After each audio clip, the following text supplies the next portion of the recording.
Alright guys, in today's video we'll be talking about the LG G7 versus the G8X. So I want to run it down and give you guys my thoughts on these two devices. Maybe you have a G7 and you're thinking about upgrading, or maybe you don't have either and you want to see which one would be best for you. So let's go ahead and start off with the price of both of these phones. So the G7 right now is as cheap as $135 right now. I'll have those links down below, and that's the one I have off of Amazon. The G8X is going for around $200 refurbished or renewed, and then the new G8X with the dual screen case will cost you around $439.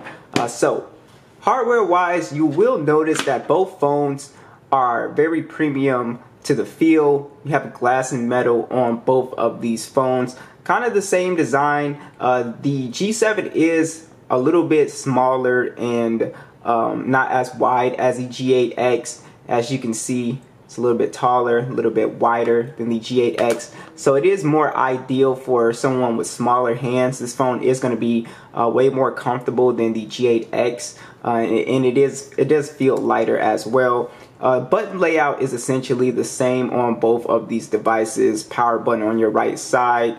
You also have your volume rockers, Google Assistant button left side. You got your 3.5mm jack that is quad DAC on both of these, USB Type-C. The G8X does have stereo speakers, which we will get into, and you have one single boombox speaker on the G7, which I haven't heard side by side, so I'm really interested in seeing what those sound like. Now let's talk about display quality.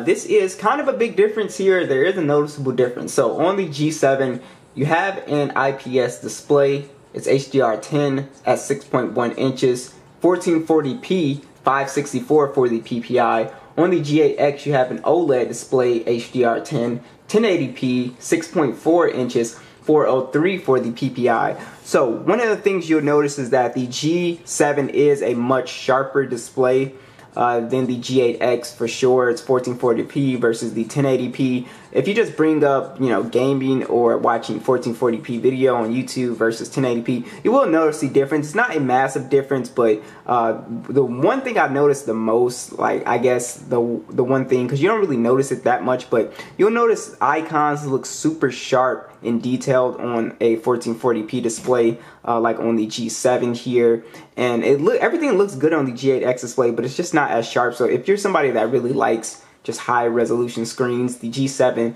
definitely has that. Now you do have a much bigger notch on the G7 versus the water drop notch on the G8X, which I like. I think it gives off a more immersive experience, of course, and actually it feels like you have the same amount of bezel at the bottom and sides here as well. I can say that the G8X screen is a little bit brighter than the G7's, and just color reproduction looks better. You get more vibrant and deep blacks on the G8, but they both have beautiful displays. Like I said, you kind of have to pick and choose. The main thing you're picking from is 1440p versus the 1080p OLED display.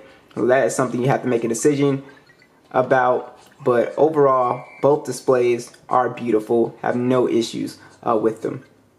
Both of these phones are running the Android 10 with the LG skin. Now, this is something to pay attention to. The G7 got Android 10, and I believe that's the last update for the G7. I really don't think it's going to get the Android 11 update, because LG hasn't really said anything. So far, we know that the V60, Velvet, and then the G8 and G8X, and then we have the V50. So I don't think the G7 or LG V40 is going to get that Android 11 update from what I've seen. So you will get that Android 11 update on the G8X, so that's something to consider the next software update, I guess.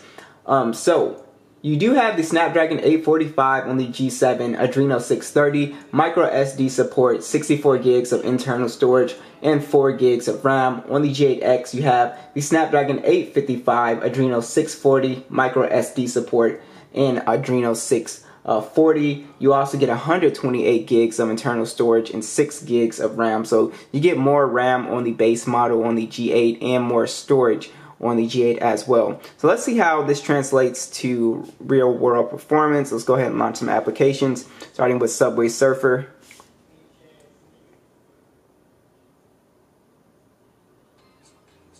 G8, you can see a pretty decent amount of time.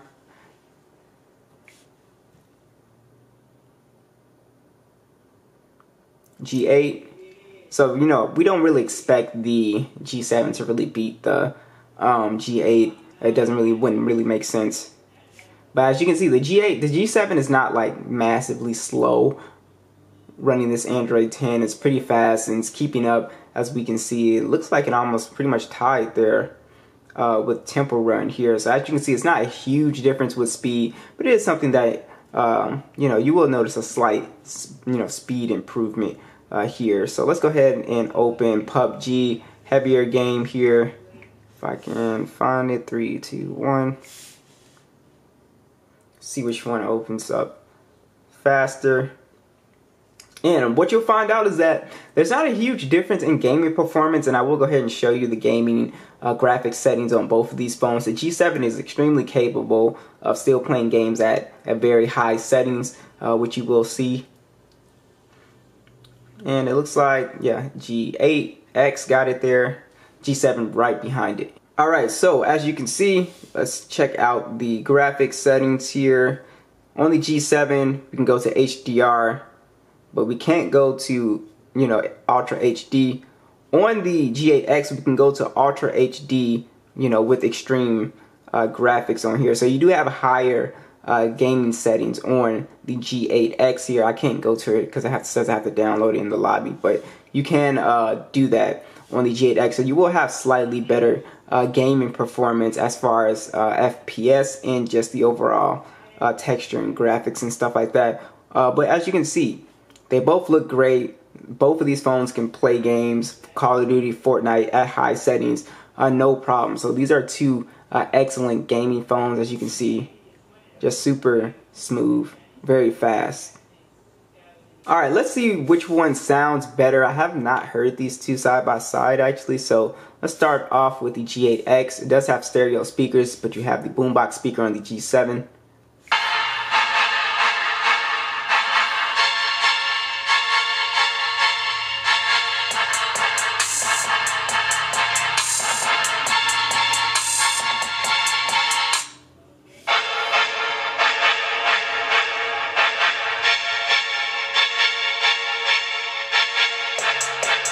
Oh man,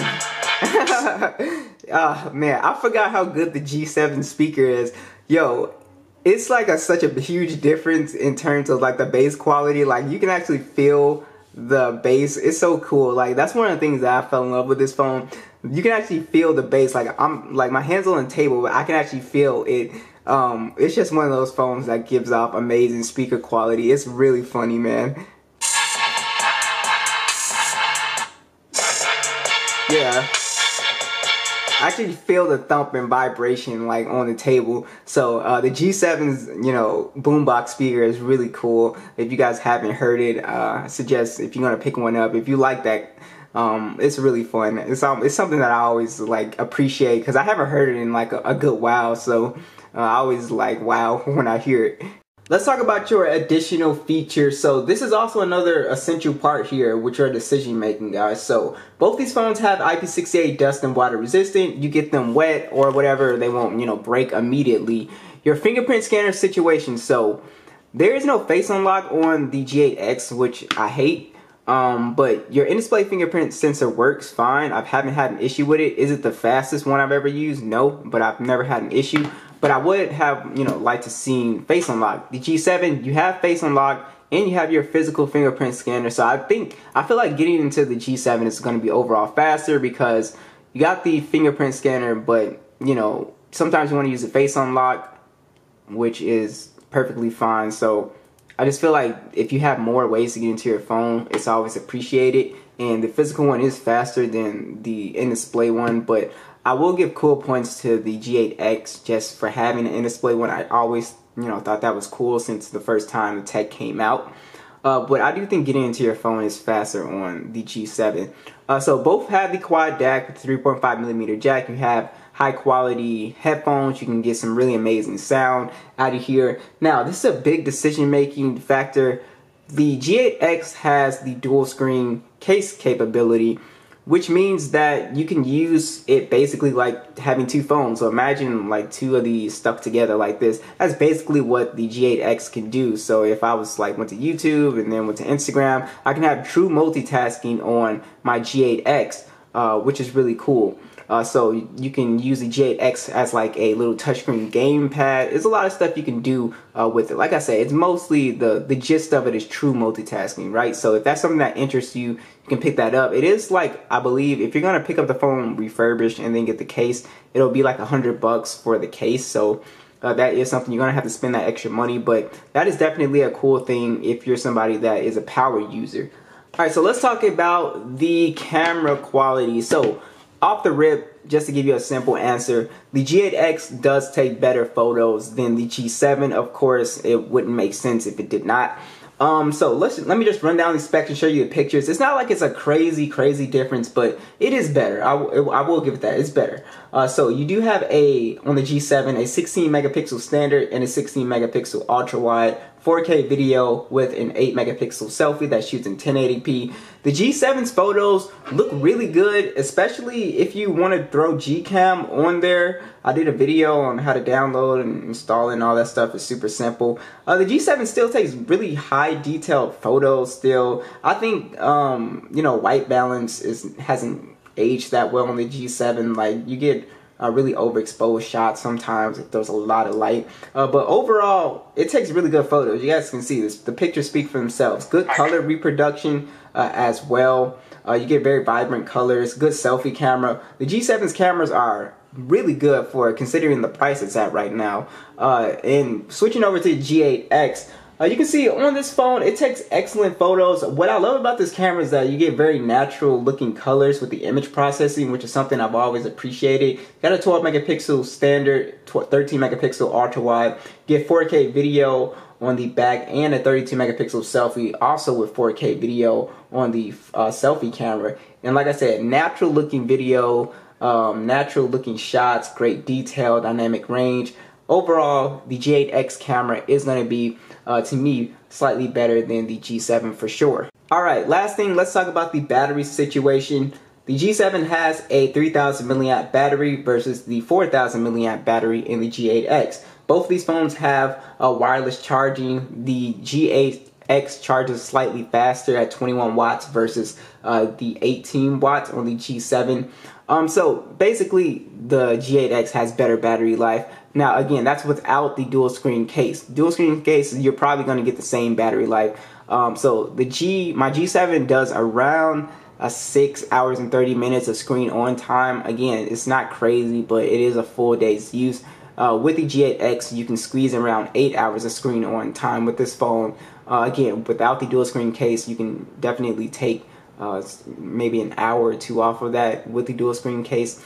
So battery life is going to be better, but again, it depends. So which one do you guys prefer? Be sure to let me know. I'll catch you guys in the next one.